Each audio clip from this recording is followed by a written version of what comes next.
Ladies and gentlemen, hold on to your license fees, because on November 9th, 2025, the BBC's top brass finally got the boot they so richly deserved. Director General Tim Davie and news CEO Deborah Turness both waved the white flag of surrender amid a firestorm of outrage, all thanks to the Telegraph's razor-sharp exposé that laid bare the broadcaster's dirty little secret. Picture this, a Panorama documentary from earlier this year. That supposed gold standard of investigative TV caught red-handed doctoring Donald Trump's January 6, 2021 speech like it was auditioning for a bad Hollywood thriller. We're talking editors gleefully splicing in random rabble-rousing crowd shots and snipping out Trump's not-so-subtle pleas to peacefully and patriotically make your voices heard, all to paint him as the mustache-twirling villain straight out of a Capitol riot fanfic. And get this. A leaked internal memo from a gutsy BBC whistleblower, funneled straight to the Telegraph, spilled the beans that these weren't oopsies. They were deliberate hacks to heighten dramatic impact, thumbing their noses at the BBC's own dusty rulebook on impartiality and accuracy. The fallout?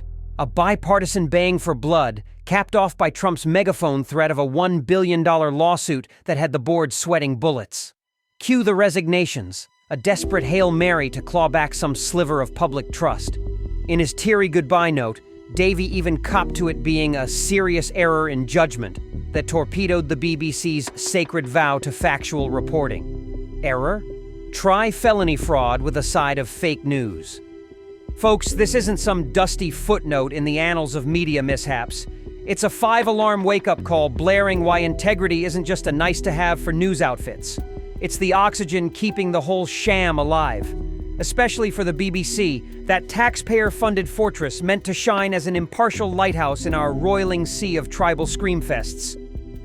But no, by hacking up raw footage like a butcher tenderizing steak to fit their anti-Trump marinade, these clowns didn't slip up. They dynamited the very bedrock of trust that lets journalism pretend it's democracy's loyal sidekick.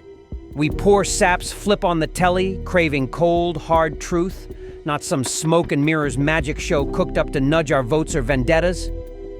When Panorama, that self-proclaimed paragon of probity, stoops to these playground pranks, it's not holding power accountable.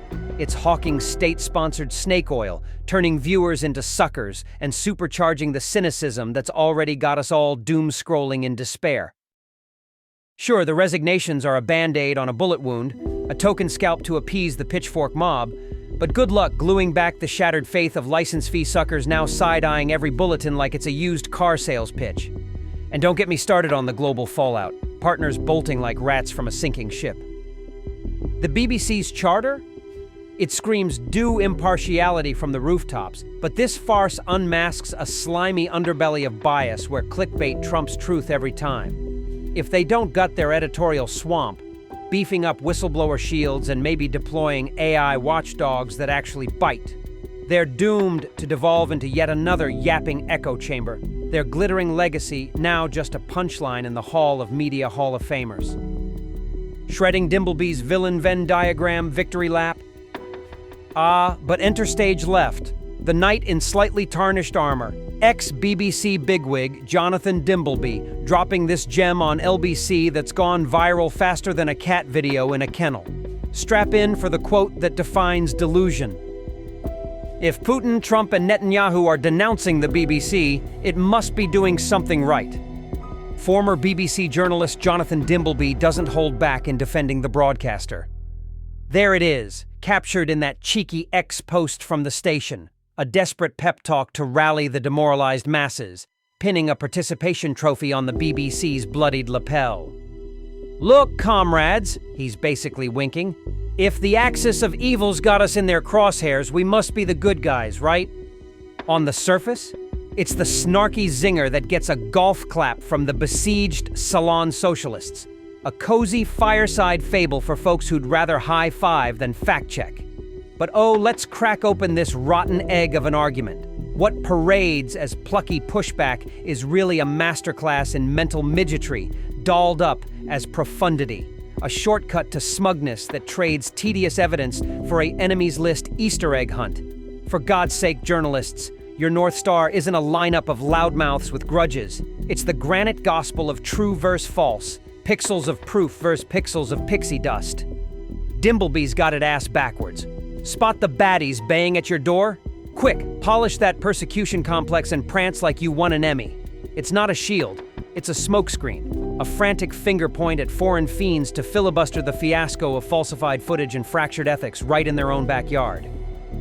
But wait, it gets gorgeously grotesque, because this drivel is straight out of the fever dream playbook of Mao Zedong, that genocidal showman who turned China into a charnel house without firing a shot.